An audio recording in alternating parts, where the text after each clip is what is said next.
Hey guys, Dark Prometheus here with initial impressions of Regiments. We went ahead and played the Operations playtest on stream for a good 8 hours or so. I'll leave that link down in the description below so you don't have to go searching for that.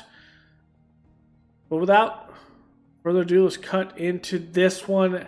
Regiments kind of gives me the impressions of a more modern Steel Division, as in a modern setting, which it is a NATO versus Warsaw Pact type game, kind of down the idea of Steel Division 2, but also kind of has some customizable stuff like Gates of Hell, and we'll take a look at that so it isn't just words so you have no idea what I'm talking about. I'm really hopeful and I'm really looking forward to what this has to offer, this game. In the multiplayer, maybe they have some mods that allows you to make your own maps, things like that, which would be pretty cool. Make your own operations. But the playtest was just on the operations, and so kind of the whole ideal is going through a storyline type deal, like of operations in a hypothetical war between the Warsaw Pact and NATO.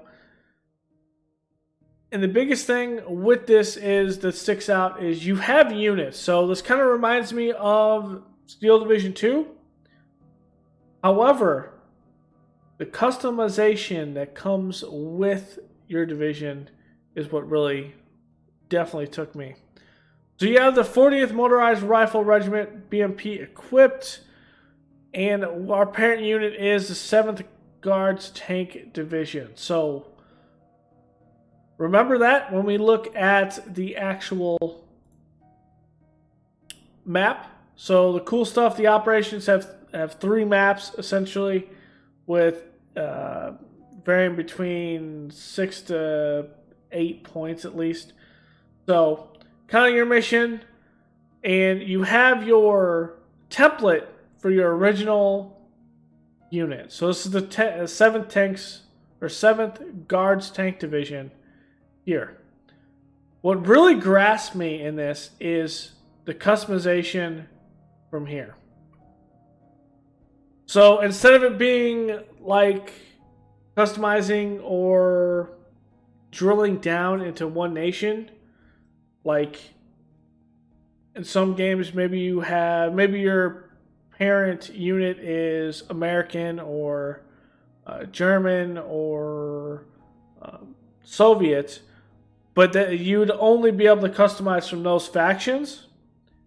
In this, since it takes it from a NATO to a Warsaw conflict, you had an East German unit, which is pretty cool, but also the fact that you can upgrade the task force themselves to get better units, kind of spending what is considered objective points, so objective places that you hold or you take. What's cool with that is, say if I wanted to look at the East German task force, the armor task force here, you go from T-72s, T-55s, and say if you upgrade it with more points, you go straight T-72s plus the Estrella anti-air missile system, and then you start getting abilities from there. But say you wanted a more modern but Soviet tank. So here's one with more points though, and you can eventually get T-80s, BTR fire support, no abilities, but you get T-80s. So this is really cool. They can kind of pick and choose from there, and it can allow you to specialize based on what the other player, if you're in multiplayer, is kind of doing. I noticed that the AI in my playthrough used a lot of aircraft, so in mine I was able to pivot since I didn't have anything anti-air besides some Shilkas, that I kind of figured out that I wouldn't be able to protect against anti-air. I needed something better. And so I thought to myself, hey, we need something that has that. We went with the German Armored Task Force and upgraded it just once to get the Strelas. And that kind of sealed the deal for the NATO Air Force. And I like that concept of being able to adapt and has a bit more strategy in the menu before you even get on the battlefield. You actually have the ability to counter and think about what your other teammates have or what your enemy is using and kind of counter his idea. So I like this aspect, and this is probably what draws me in the most, is the fact that there is some strategy behind just the map itself and gameplay, which really draws me in, that you have to outwit with better units. Obviously, some units are like counter others, and you kind of get the flavor and the feeling of that as time goes on, which is really cool.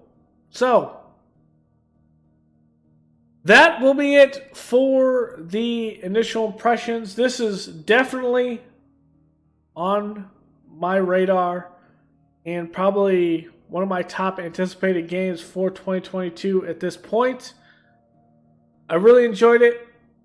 Again, if you want to watch the playtest in its entirety, we restarted a couple times, messed around with a couple things, kind of explored how things worked with the operations and picked a couple of units and that whole thing. I'll put the stream down in the description.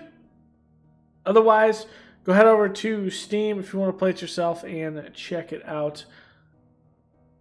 But that's all I have for you in this video. Go ahead and leave a like below, comment, and tell me how you enjoyed this game if you played it. And don't forget to subscribe. You guys have been doing a great job with that. And it really helps the channel, helps our outreach, and, well, helps the community grow. So thanks for hanging out, and I will see you in the next video.